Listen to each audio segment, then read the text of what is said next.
Hi everyone, welcome back to my channel. Thank you so much for being here. I do that every single week and I don't know why my voice always goes up at the end, but it always does. So hi. Today I'm going to be talking about the difference between life coaching and therapy because I think sometimes it can get a bit confusing. You know this because you've seen the title already, so there we go. It's also worth bearing in mind that I am going to say therapy a few times, and within therapy there are many different kind of subsections of therapy, so I'm going to be a bit general, but yeah, I'm just going to talk about the differences between life coaching and therapy generally, and then more specifically in another video I might cover different types of therapy. So probably the easiest way to think about the differences between life coaching and therapy is that life coaching focuses on the future, whereas therapy focuses on the past. So if you have life coaching, they cannot go back into the past with you. They will very probably refer you to a therapist. A therapist, however, can do some of the future thinking stuff that life coaches can. It's also worth bearing in mind that the term life coach and the term counsellor are not protected terms. So what that means is you don't actually have to have any training whatsoever to be able to call yourself a life coach or a counsellor and to practice life coaching or counselling. So if you are looking for someone to provide you with some support, I would strongly suggest that you actually check out their credentials, because those terms, anybody can use them. And whilst there is a huge amount of value in personal experience, there are some things that, for myself personally, I would like somebody to have some kind of qualification. There are a lot of qualifications that you can get in life coaching. There's different programs run by different people. Usually what happens is someone is a life coach and then they develop their own training plan and then they make money off of, selling their training plan to train up new life coaches. Makes sense? Whereas in the counselling field, there are actually academically recognised qualifications that are not run by individual counsellors then training people to become counsellors. They're actually run by, colleges and institutions and things. There are also some life coaching courses that are run by institutions and things and are academically recognised as well.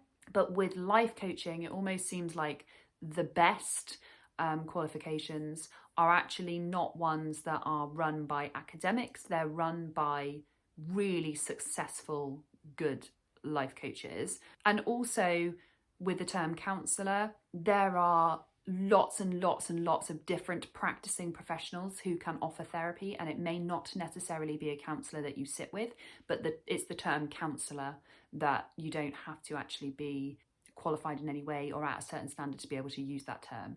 So I call myself a trainee counsellor because I am undertaking professional qualifications in that field. I could call myself a counsellor right now.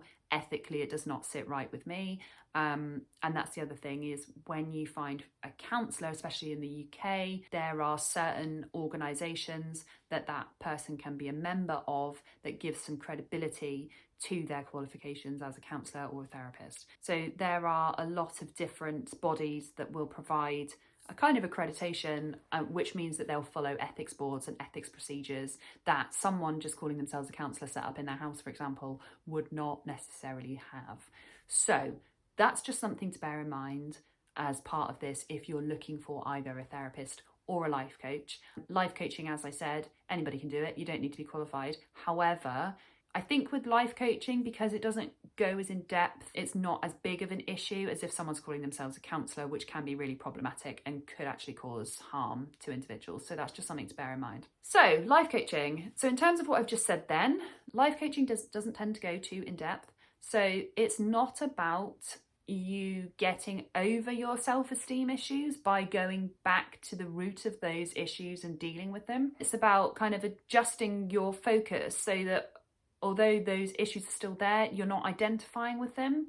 So it's very forward focusing. If you have a call or a session with a life coach, then there's a lot of goal setting. There's a lot of forward momentum in thinking, oh, this is something that I would like to do, you know, identify a goal, and then that life coach will keep you on track with that goal. So it's things like giving you accountability for that goal.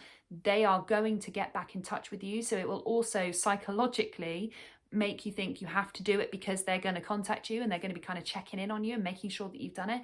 So it kind of is a way of streamlining your focus towards a goal and really making those goals happen. But it is very, very forward focused. Life coaching as well can also be incredibly expensive. You don't get life coaching on the NHS or anything like that. So life coaching does tend to be very expensive. It does tend to be private. There are some give and take in that. You may find some life coaches that offer concessionary rates or things like that. Generally, because it is individuals, because they are running their own business, because it is usually private, expenses wise, it's usually a lot. And life coaches who are really good are usually quite a lot of money. So that's something to bear in mind. They can also help you so much because, like I said, it's forward focusing, so it gives you a goal and it's very goal orientated.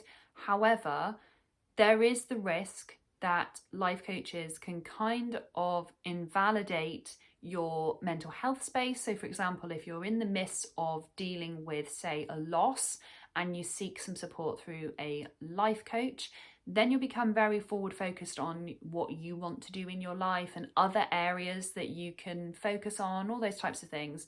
But you will still be trying to deal with that loss, and the life coaching won't go into helping you to deal with that loss. So that will still be there in the background, and either you'll have to find another way of dealing with that loss, or you'll be processing that loss in the background.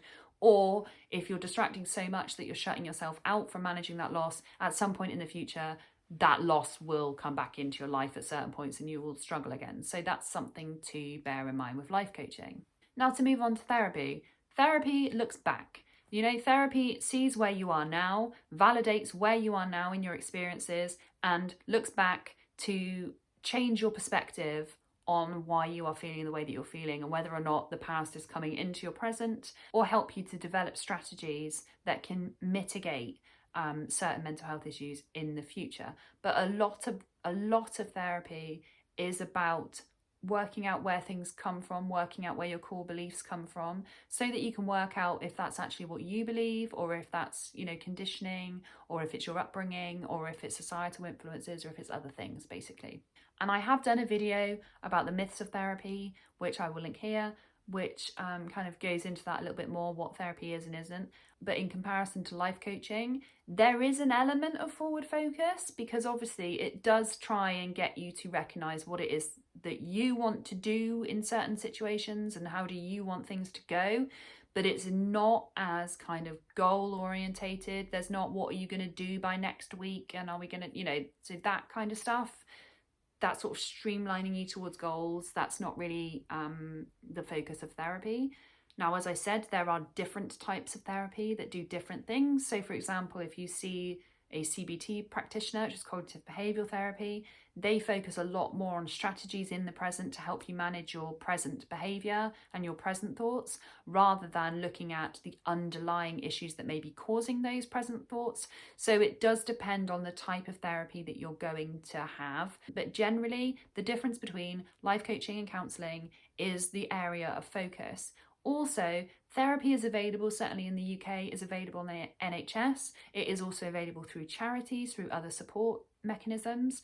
So therapy is perhaps more readily available. However, at this point in time, there's a massive waiting list for therapy, because obviously we're in the midst of a pandemic and with everything going on. You can also seek therapy privately, and I think it's at a comparable cost, if not a bit cheaper, than life coaching. Life coaching for some reason does seem to be a lot more expensive, but counselling I think tends to be more reasonable. And also there is, like I said at the beginning of this video, there's also the consideration that counsellors usually are accredited. So even though they can say that they are a counsellor, because it's not a protected term, as I said, usually counsellors, certainly to be employed by the NHS, absolutely, usually to be employed by any kind of charity or anything like that, they would need to have training behind them. So although there may be the odd counsellor set up somewhere in a cupboard in their house. The places where they could advertise their services, stumbling across someone's random website who has no training, the likelihood's minimal. So I don't think there are a huge amount of people that do actually practice without having had any qualifications whatsoever. And also, ethically, it just doesn't sit right. If there were any issues from that, they've got no protection at all. And there, with being a therapist, there are certain things that you also should do. So for example, when you see a life coach, generally you're just seeing that one life coach and that's it. When you see a therapist, yes, you are seeing that therapist, but that therapist is also going to supervision. So that therapist is having input from another therapist to kind of ascertain the standards that they're setting in your care, to make sure that they are not missing anything, to make sure that they are, you know, acting ethically and keeping to principles and values and morals and all of that kind of stuff. They have the support because they will be having supervision, whereas life coaches would not be doing that. So that's kind of like an extra thing. Now, largely, whether or not you want to seek therapy or whether or not you want to seek a life coach depends on what kind of support that you are looking for. Neither is better than the other. Both will help you to challenge your mindset, change your mindset. Both can have a huge impact on your life and change how you see the world and all this kind of thing. So it just depends on really where your area of focus is. And also it's worth bearing in mind that you could start working with a life coach and then identify some things that you may benefit from seeing a therapist with, and the life coach will likely refer you and mention that because they'll know that it's out of their remit. And the same way, vice versa. You know, you could be with a therapist and them say, oh, have you considered some life coaching for some forward thinking? It's probably less likely in therapy because therapy does go into some methods of goal setting and stuff. But that's not to say that it's not impossible, because therapists do make forward referrals to other more appropriate agencies all the time. So yeah, that's worth bearing in mind. But basically, there are some differences between the two. People don't often know what the differences are. There's a few of them between the two. If you are a life coach, if you are a therapist and I've missed anything glaringly obvious in this video, please leave a comment in the box below. If you liked this video though, give it a thumbs up and subscribe to my channel. That would be awesome, but absolutely no pressure. And I will catch you guys in the next one.